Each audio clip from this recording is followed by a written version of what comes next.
नमस्कार दोस्तों, दिग्गज बल्लेबाज विराट कोहली ने टीम इंडिया के हेड कोच गौतम गंभीर का इंटरव्यू लिया। 19 मिनट 19 सेकंड के इस वीडियो में दोनों ने क्रिकेट जर्नी, अचीवमेंट और विवाद पर बात की।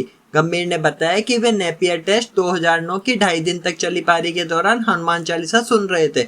वहीं कोहली ने बताया कि वे 2014-15 के ऑस्ट्रेलिया दौरे पर ओम नमः शिवाय का जाप कर रहे थे।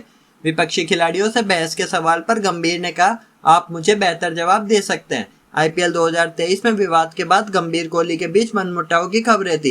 इस पर कोहली ने कहा कि इंटरव्यू के बाद बाहर के सारे मसाले खत्म हो जाएंगे। अब देखते हैं वीडियो के 3 स्पेशल मोमेंट्स। सारी मसाला चैट खत्म। कोहली ने इंटरव्यू की शुरुआत यह कहते हुए की कि हम बाहर के सारे मसाले खत्म करने आए हैं। इस पर दोनों ठहाके मार के हंसने लगे। दरअसल मैदान पर दोनों के बीच कई विवाद हो चुके हैं और दोनों ही एग्रेशन के लिए जाने जाते हैं। कोहली कांड पर सवाल नहीं। भारत ऑस्ट्रेलिया सीरीज पर सवाल करते हुए कोहली ने कहा, मैं आपसे कोहली कांड के बारे में सवाल नहीं करूंगा। फिर हंसने लगे। 2008 में नागपुर टेस्ट के दौरान गंभीर ने शेन वॉटसन को कोहली मारी थी। इस पर विवाद हुआ था। आप बेहतर जवाब दे सकते हो। कोहली ने गंभीर से पूछा कि जब विपक्षी टीम के खिलाड़ी से बहस होती है तो आप डिस्ट्रैक्ट होते हो या फिर बेहतर करने के लिए और ज्यादा मोटिवेट होते हो। इस पर गंभीर ने कहा, आप बेहतर जवाब दे सकते हो। फिर दोनों हंसने लगे। गंभीर बोले, वर्तमान में रहना सबसे महत्वपूर्ण। अब 5 पॉइंट्स में इंटरव्यू को पूरा समझते हैं।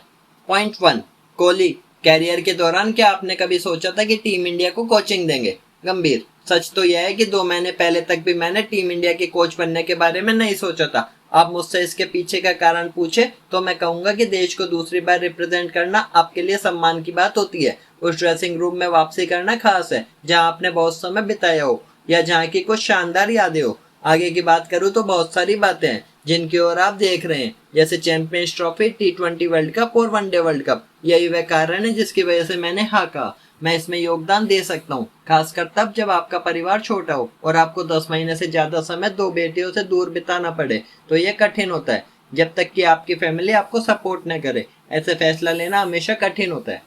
पॉइंट 2, कोहली, मेरा पहला टारगेट दिल्ली के लिए रणजी खेलने का था। जब आप टेस्ट टीम में थे तो आपका माइंडसेट क्या था? गंभीर, वो चीजें मैं आज भी महसूस करता हूँ। मुझे याद है कि मैंने टेस्ट से पहले वनडे डेब्यू किया था और मेरे लिए सबसे स्पेशल मोमेंट पाली उमरीगर से टेस्ट कैप रिसीव करना था। आज भी वह मेरे कैरियर की सबसे बड़ी मेमोरी है। जब हम बड़े हो रहे थे तब T20 फॉर्मेट नहीं था और नहीं आईपीएल, इसलिए हमारे पास नेशनल टीम में सेलेक्ट होने के लिए सिर्फ फर्स्ट क्लास क्रिकेट ही था। सभी चाहते हैं कि वनडे क्रिकेट खेले। हमारे जहन में हमेशा रहता था कि रेड बॉल क्रिकेट में हम जैसा प्रदर्शन करेंगे हमें वैसा ही जज किया जाएगा। यही सबसे बड़ा कारण है कि आपको टेस्ट क्रिकेट का सर्वश्रेष्ठ खिलाड़ी माना जाता है, क्योंकि T20 के आने के बावजूद आपने जिस तरह से टेस्ट को बचाए रखा है वो युवाओं को प्रेरित करेगा। पॉइंट 3, कोहली, टेस्ट में मुझे चैलेंज सबसे ज्यादा पसंद है। इसी से मैं ट्रांजिशन से गुजर रही टीम में नया कल्चर ला पाया। आज आपका पॉइंट ऑफ व्यू क्या है वैसा कल्चर बनाने के लिए? गंभीर, आपने बहुत मजबूत बॉलिंग यूनिट तैयार की। जब तक आपके पास मजबूत बॉलिंग लाइनअप नहीं होगा तब तक आप नहीं जीतेंगे, क्योंकि रन बनाने वाले 6-7 मजबूत बल्लेबाजों को रखना बहुत आसान है। लेकिन जैसी आपने पहचान बनाई है उसमें भी पेसर्स के साथ आपका रवैया विदेश में जीतना अहम रहा। यही मानसिकता हम चाहते हैं। यही वो कल्चर है जिसे हम आगे बनाए रखना चाहते हैं। पॉइंट 4, कोहली, न्यूजीलैंड में टेस्ट सीरीज जिताने के दौरान आपका माइंडसेट क्या था? गौतम, शानदार सवाल, यह जरूरी भी है। मुझे याद है कि 2014-15 की ऑस्ट्रेलिया सीरीज में आपने खूब रन बनाए थे। तब आप हर बॉल से पहले ओम नमः शिवाय कह रहे थे। कैरियर के उस जोन में पहुंचना बहुत सुखद रहता है। मैं भी 2009 में न्यूजीलैंड सीरीज के दौरान उसी जोन को महसूस कर रहा था। नेपियर में शतक बनाकर अपनी टीम को जीत दिलाने का अनुभव बहुत सुकून देता है। अब जब सोचता हूँ कि क्या 2.5 दिन बल्लेबाजी कर सकता हूँ तो मुझे लगता है कि मैं ऐसा कभी नहीं कर सकता। उन 2.5 दिनों में मैंने हनुमान चालीसा को सुना। आपके लिए जो काम ओम नमः शिवाय करता था, मेरे लिए वह हनुमान चालीसा ने किया था। पॉइंट 5, कोहली, उस जोन में सबसे बड़ा फैक्टर जीत और मोटिवेशन होती है। मुझे पता होता है कि रन चेज में कब क्या करना है। क्या आप भी ऐसा ही महसूस करते थे? गौतम, एक युवा मेरे पास आया और पूछा कि आप रन चेज कैसे प्लान करते हो? रन चेज का एक ही तरीका है कि आप किसी इंडिविजुअल स्कोर को मत देखो। आपको यह देखना है कि आपको क्या अचीव करना है। आप कहाँ पहुंचना चाहते हो, वहाँ टारगेट क्या है जहाँ आप पहुंचना चाहते हो। लोग मुझे 2011 वर्ल्ड कप फाइनल में खेले गए उस शॉट के बारे में पूछते हैं कि आपने वह शॉट क्यों खेला। तब मेरे दिमाग में केवल जीत का टारगेट था।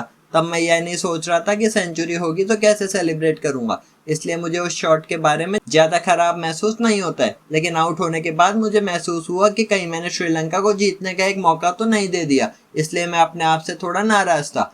यही छोटी छोटी चीजें जिनके बारे में नई पीढ़ी सोचेगी। मेरे हिसाब से वर्तमान में रहना सबसे महत्वपूर्ण है, क्योंकि आप क्रिकेट में एक मोमेंट को कंट्रोल कर सकते हो। मुझे लगता है कि रन चेज मेंटल टफनेस पर भी निर्भर करता है। क्रिकेट से जुड़ी इसी तरह की अपडेट्स देखने के लिए वीडियो को लाइक कीजिए एंड चैनल को सब्सक्राइब कीजिए।